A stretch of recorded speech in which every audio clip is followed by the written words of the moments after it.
What's going on, everybody? David here from Bluckers Videos and Toys, and today we are going to be checking out the Jurassic World Rebirth Frenzy Pack Wave 1 or Series 1, depending on how you want to look at it. These are 3 out of the 4.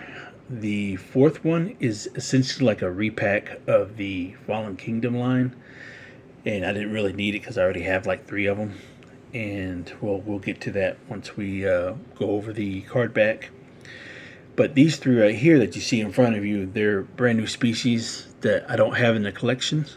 So we have the Edmontonia, Iani, and then we have the Torvanistis. I believe that's how you pronounce it. So let's go ahead and take these species out of the packaging, and then we'll take a closer look at it. Alright, so this is your basic Frenzy Pack packaging. So it's just a card back with a little bit of clamshell here at the bottom where the figures stand on. So if we had a pterosaur in this line, then I would have shown that background too. So it's a little different. So it's just basically letting you know that certain species are in the ocean and then certain species are on the ground. So and then if it was a pterosaur, then in this particular wave, it would have had like a mountain with the sky and everything. So essentially, just let you know that where it's at.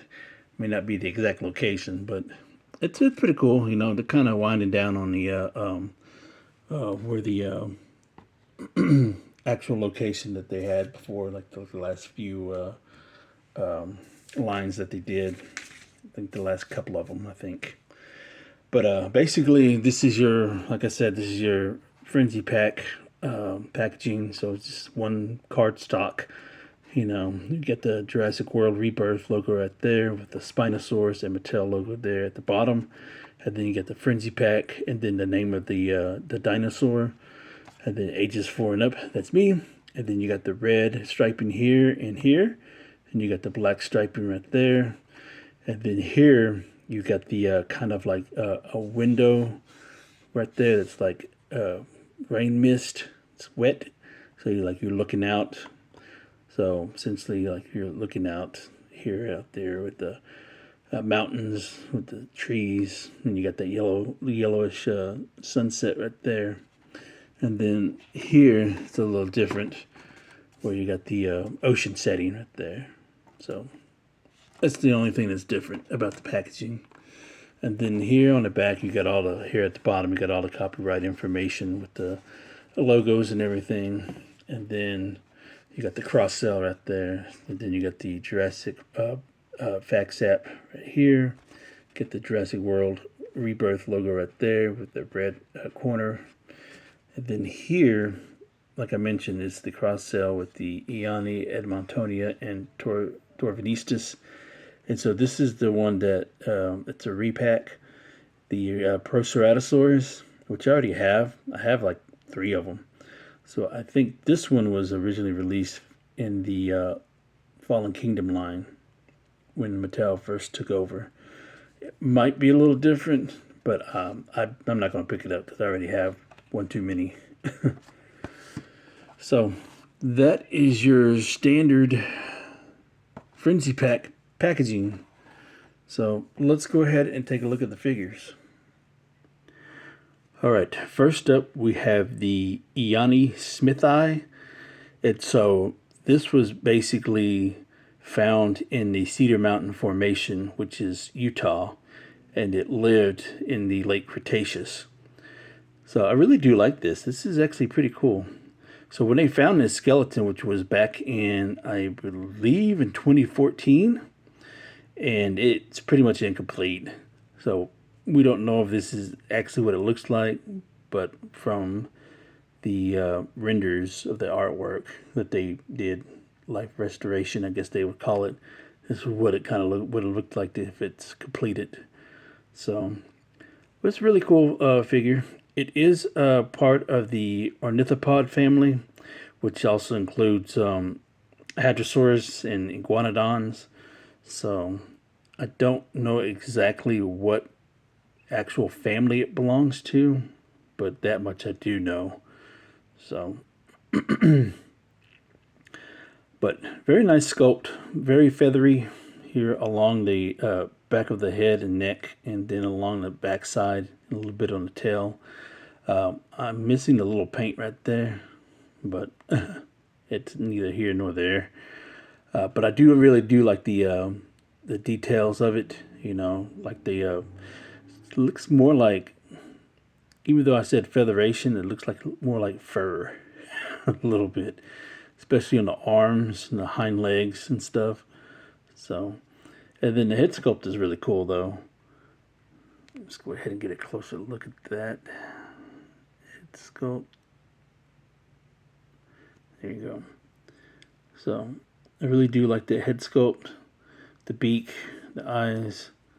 The eyes seem to be on point. So nice little details. Coloration's interesting. You know, it's got this light brown coloration, and then it's kind of painted right there, all the way here, shoulders, half the chest, all the way in the back, right there. So, then if you need the scan code, there it is. If you can see that.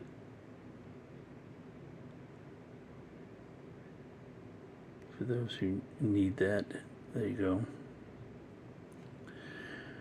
Alright, so as far as articulation goes, it's your basic frenzy pack articulation. Tail's doesn't move though. And then you have hind legs forwards and backwards, and then you got a hinge at the neck, so you can look up and you can look down. So and that's pretty much it. So let's go ahead and do some comparisons. So first off is the Seat's Beakerorum. So pretty much the comparisons we're going to do with the Eoni is species that lived alongside it during the Utah Formation. So these are particular dinosaurs that lived alongside it. So that's one of the carnivores that it had to deal with.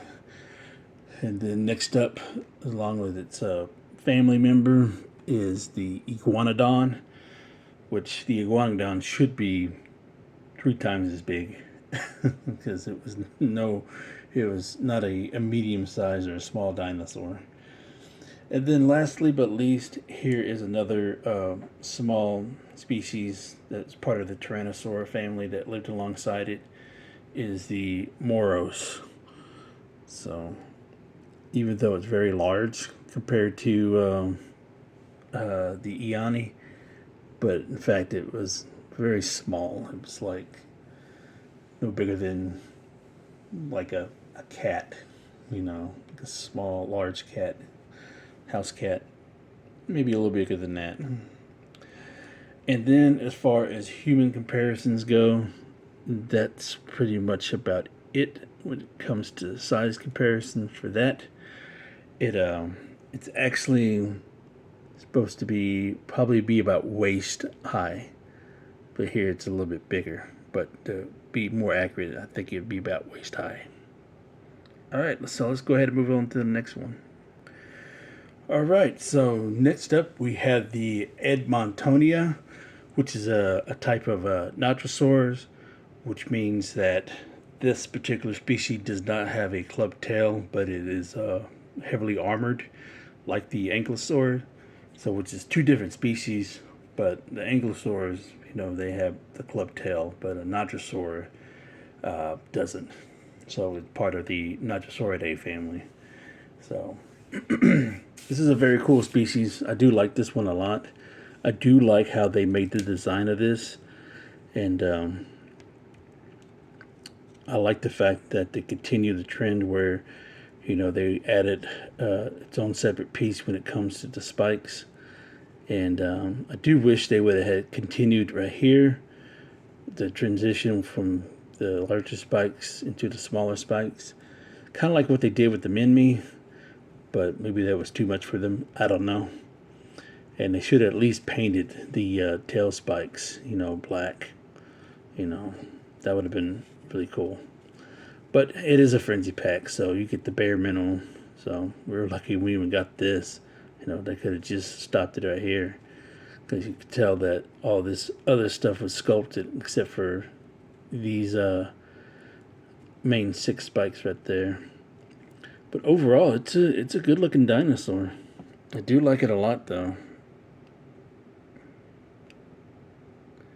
Let's go ahead and brighten it up a little bit so we can get a better look at it. So the head sculpt looks really good. Eyes on point. So then the beak, they got the coloration of the beak. So I do like the creamy underbelly underneath the head, the jawline. They got a little spray paint right there. So here is the fax app if anyone needs it. So it's not too colorful, it's not brightly colored, but I do like the coloration they gave it. So let's brighten up that a little bit more. But overall, the sculpt is really good. Not a whole lot of detail. Just a little fat, squatty figure. Doesn't have a whole lot of muscle definition. Just mainly in the legs. That's basically about it. So overall, this is a very good figure. It's probably my favorite of the line so far. So, but this particular species lived in the late Cretaceous and part of the western northern part of America, and it was also pretty much found in the Edmonton Formation, which is now known as the the Horseshoe Canyon Formation. So, which is in Canada, by the way, for those who don't know about those different formations. So, but overall, it's a great looking figure.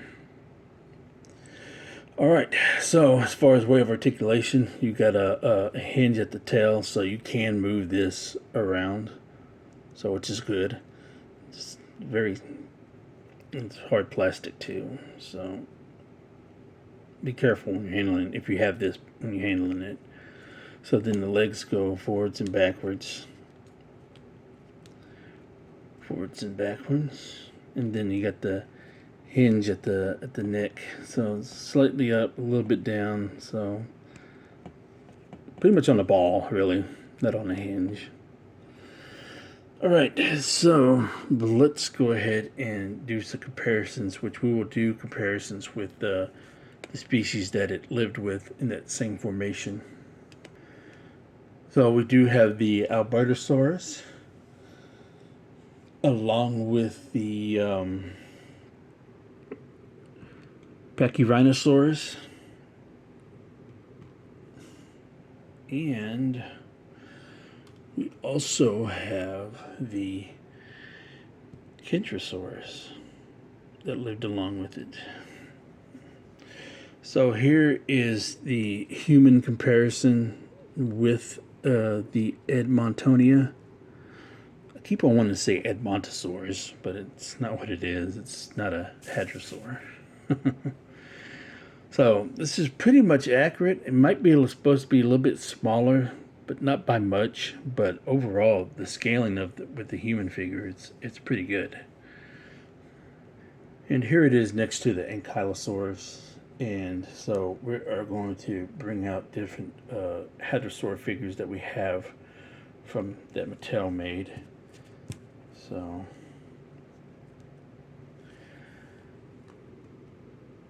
So here is the Bipelosaurus. I think that's what it's called.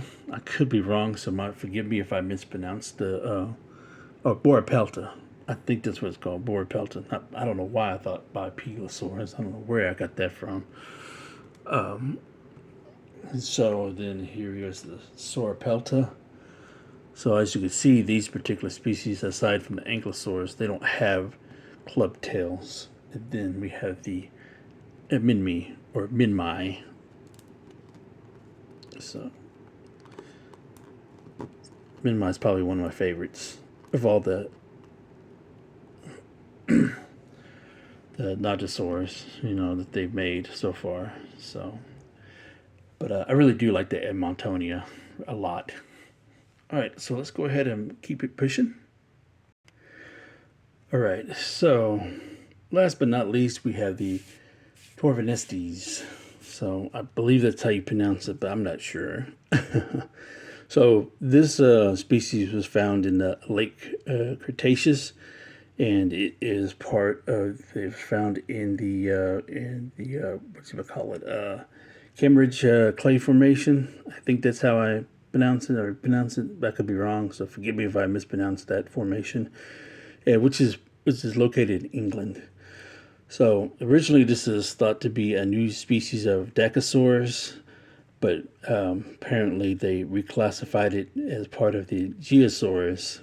But then I guess here recently they gave it its own classification for whatever reason. So this guy's been like passed around through different families left and right, apparently. But that's all the information I got on this guy. This really isn't a whole lot, So, I mean, I did my extensive research on this thing, so, because I don't know anything about this. So this guy's pretty much brand new to me, So there's really not a whole lot of information out there on this, So that's pretty much all I got for you on this particular fella. So, like I said, it was found lived in the late Jurassic, So this is pretty cool. So this is very crocodilian-like, So I do like the head sculpt of that. The coloration is pretty awesome. So the eyes are actually pretty decent, I don't know if it's really showing up or not, but it's all right. The teeth are pretty good too as well. It's not that bad. So I do like how they did the teeth, even though they're not the plastic like you would find on the medium and larger dinosaurs. But it's still pretty good. It's not bad. A little slop right there on the top, but not that bad. But overall, I do like the coloration. Very oceanic-like. With the striping right there from the snout all the way down to here. So then they had the little details here, the little punctured holes in the flippers. So here is the fax app for those who need it. Make sure that's, there you go. So hopefully I'll be able to get that. But yeah, but not much else to it, It's just very crocodilian-like. I hate trying to focus on this camera like all the time. It's crazy. But as far as articulation goes, the tail does move around, and then you got a hinge on all four flippers there, ball and hinge there. Same thing on this side, and then you got a hinge at the neck right there, so it could look up like that, look down like that, and then the jaw opens. Not all the way down, but it opens up pretty good, All right, so let's go ahead and do some comparisons. So since this guy lived in the late Jurassic, so I was able to get a couple of species that lived in the late Jurassic with this particular species, the Torvanestes.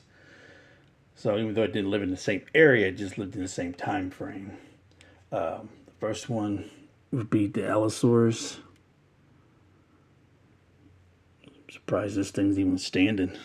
Any problems that this thing has had over the years. Let's go ahead and move this guy over here. And then I made a mistake on when I did comparisons with the Edmontonia. I said that the Kentrosaurus lived in Lake Cretaceous and in the same area that it did. I was wrong.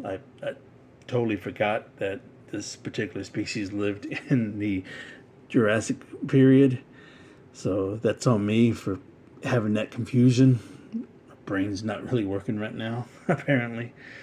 So let's go ahead and move this guy. So basically, this guy lived in the late Jurassic, not the late Cretaceous and the